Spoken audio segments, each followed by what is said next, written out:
Hello, hello, hello. Welcome to the Choices Artist Interview. My name is Claire. I'm on the community team, and I'm here with 4 art leads that are going to be answering some questions for us today. So let's go ahead and get started. Question number 1. What is your favorite design or image you've ever worked on? I'd have to say everything in Wake the Dead, our zombie book. As everyone knows, I love the zombie genre, so I was already happy to work on it from the get-go. If I had to pick one from Wake the Dead, I think Angel would be my favorite character I've ever worked on. She grew up in a mall alone for like 20 years, and she, fighting off zombies the whole way through. So she got a little eccentric. She's a little quirky.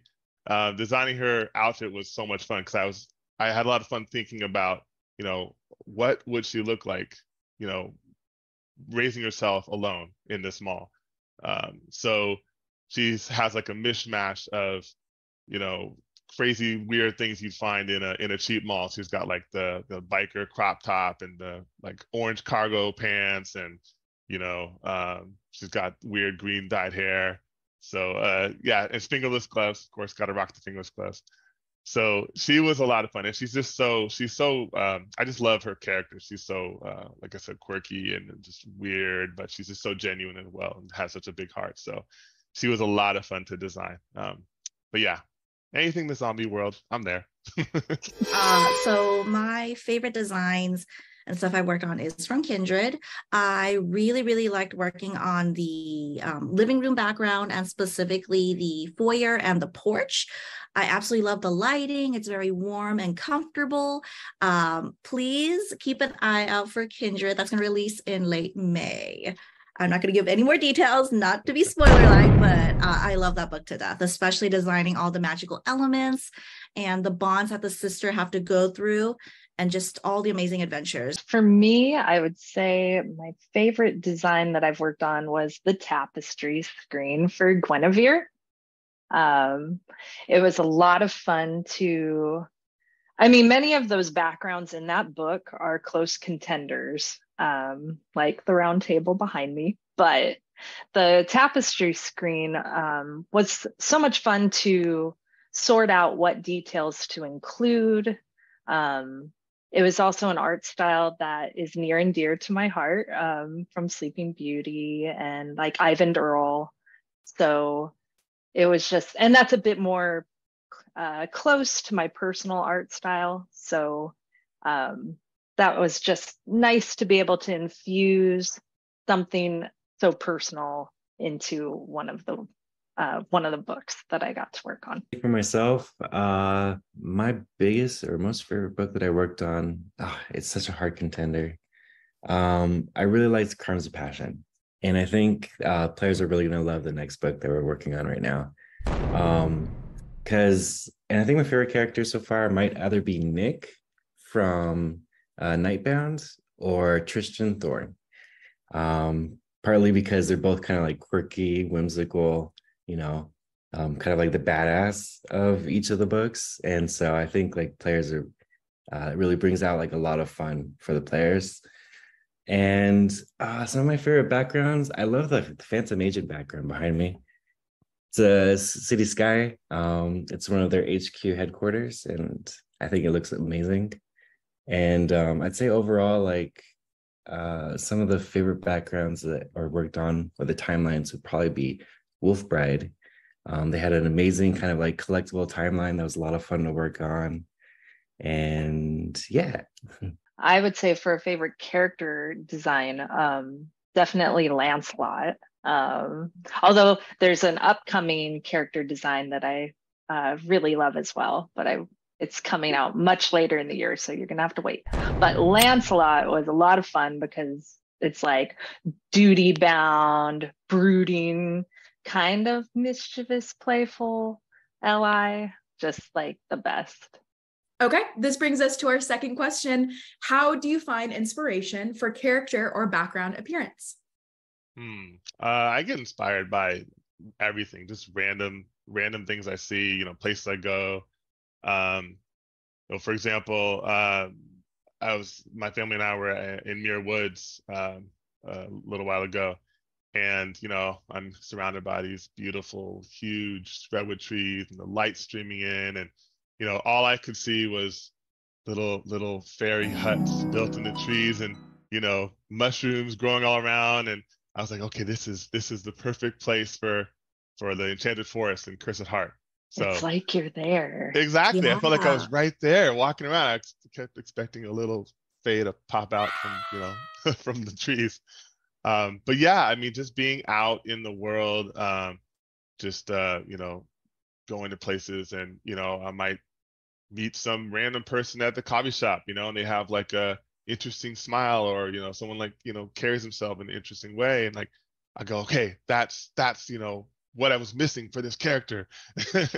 and I'll kind of infuse that feeling into the expressions in the character, or a hairstyle or something. So it's just random places, and everything around me I just get inspired by all the time. So, and I bring a little bit of everything into every book I make. So yeah. I'm basically on the same boat as Tom. It's really the places and what they have to offer when I'm there physically. But aside from that, I also bring or get inspiration for designs from like social media, movies, animated films. A lot of it's what I can absorb or try to recall in my visual library. I can't say I have the best memory of sorts. So I do take pictures of everything. So let's say I'm in the Grand Canyon, I would look at the rock formations, like, how is this different? How can I stylize it for my next book or for my next art project? So everything and anything can be inspiration for us. And a lot of the times I really wish I can multiply myself and travel the world and take like every single picture that I can. It's like a dream of mine. But because I'm unable to do so, I wish one day I can. I kind of just pick the brains of my friends. What have they been doing? Or even coworkers, like fellow artists in Pixelberry. So that's how I grab my inspirations. For myself, I answered this question by thinking of where I find the inspiration for characters or backgrounds is often through the stories themselves, like wanting to really pick the brain of the writer, ask them a lot of questions.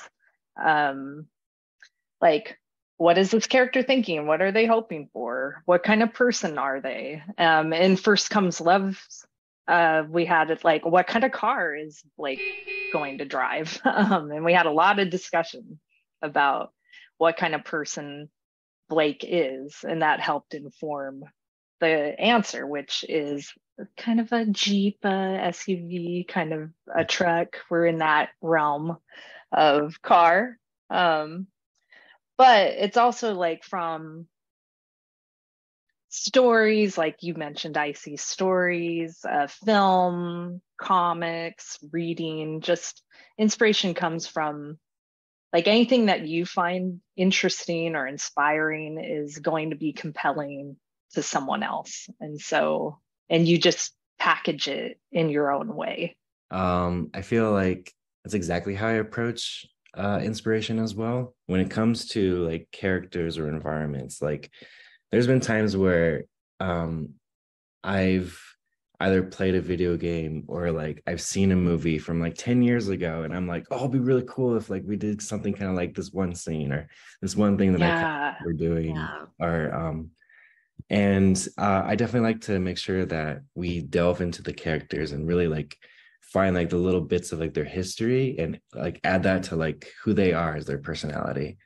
And I must say, like, Pinterest boards, lots and lots of Pinterest boards everywhere for everything.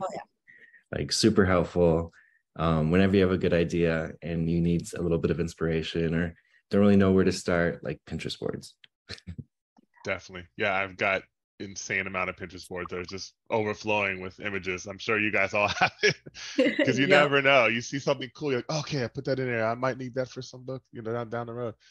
But yeah. Oh my gosh. Yeah. Or you could take the more chaotic approach, which is have 1,000 tabs open on your browser and just be like, I'll come back to that. I do that too. Exactly. Yeah. I feel personally attacked. Oh no, I know. It drives people nuts seeing all those tabs. Yeah, we but a all have. Pinterest board, that would be a much more organized approach. Yes.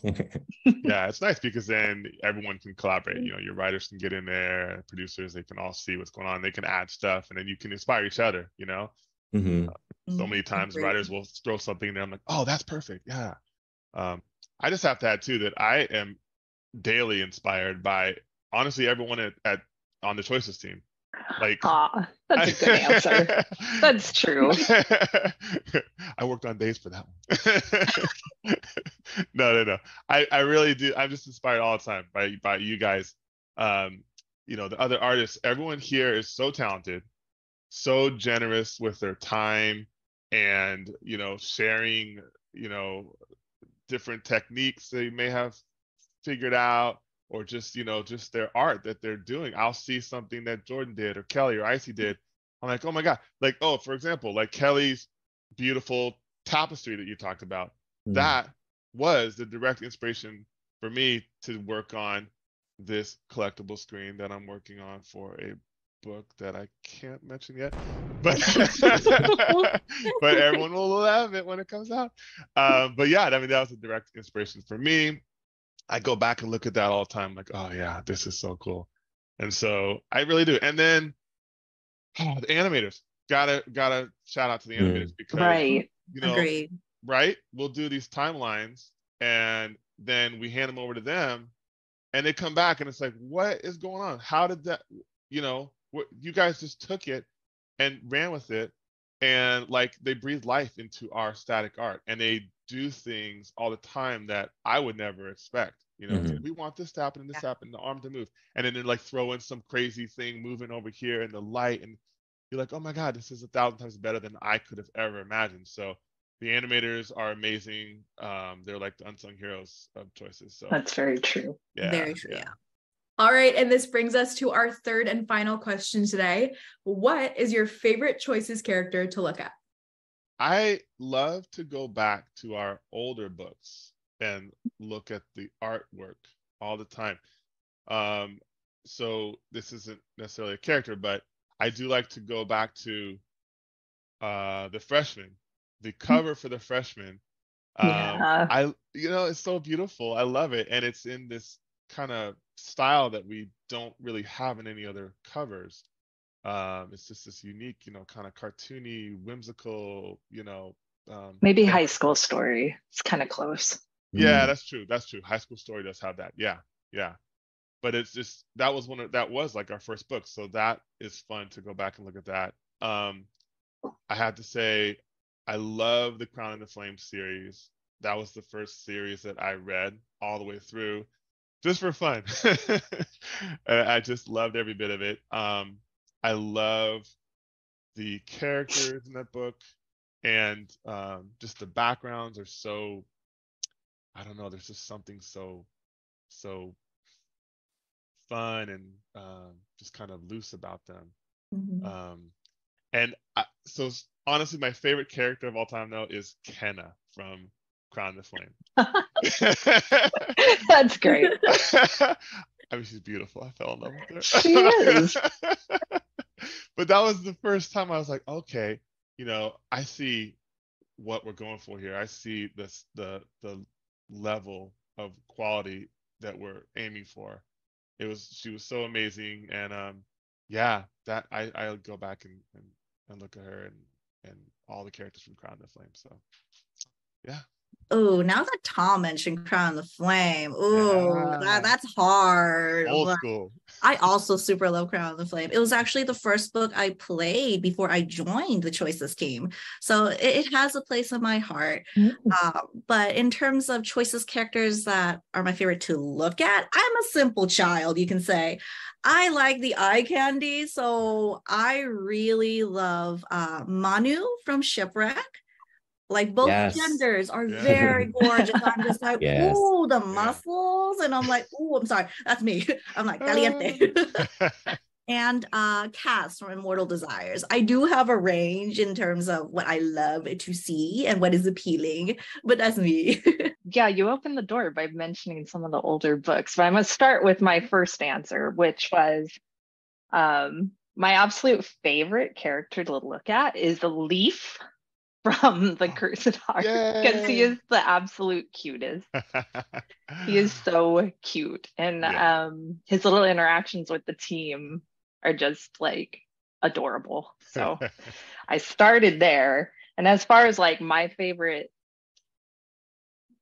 this is almost like becoming like your favorite LI as a question. But the one that I first fell in love with was Drake. I was totally a Drake romancer for Royal Romance.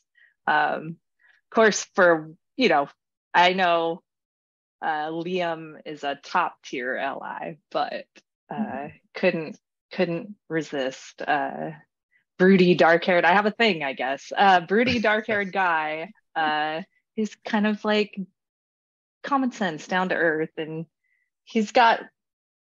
I feel like some of the, just like you said, it's that bar. Like we want to give our characters that personality evident in their look, and like we're always striving to do that. I think for myself, my favorite character would probably be female Tristan from Crimes of Passion 1. I think she looks amazing. We spent a lot of time making sure her hairs look great. And also, since the reason why that's so fresh in my mind is because we're currently finishing up the second book, which should go out pretty soon. So I think you guys are going to love what we do with the second book of the story. There's a lot of new characters that are going to be met and a lot of cool scenery. And I think it's going to be really good. Well, thanks so much to our artists for joining us today. And thanks to you at home for watching. I hope you learned a lot about the Choices art process, and we'll see you again real soon. Have a good one.